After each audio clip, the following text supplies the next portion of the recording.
من ابتعدت عن الصلاة دون أن تدري كيف، اعلم أن أول خطوة في طريق الرجوع هي التوبة الصادقة، توبة شاملة من كل ذنب، لأن الذنوب إذا تكررت تغلف القلب بطبقات من السواد.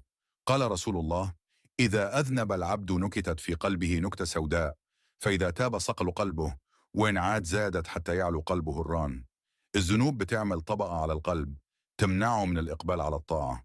عشان كده راجع نفسك، هل في ذنب مصر عليه بيخلي قلبك تقيل في العبادة؟ ثاني خطوة، اسمع درس عن فضل الصلاة وعن عظم اسم تركها. المعرفة نور، ولما تعرف مكانة الصلاة وإنها الركن الثاني من أركان الإسلام بعد الشهادتين، قلبك هيبدأ يتحرك من جديد وعقلك هيستفيق.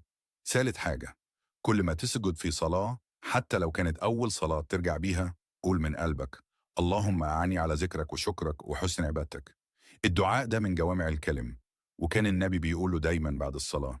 اوعى تنسى تصلي وتشترك في القناة. رابع نقطة، خليك على وضوء قدر ما تقدر.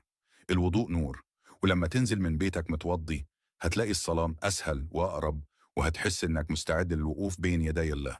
وفي النهاية، إذا سمعت حي على الصلاة فاعلم إنها دعوة من الله ليك، دعوة للراحة، للسكون، للقرب، دعوة للحياة الحقيقية.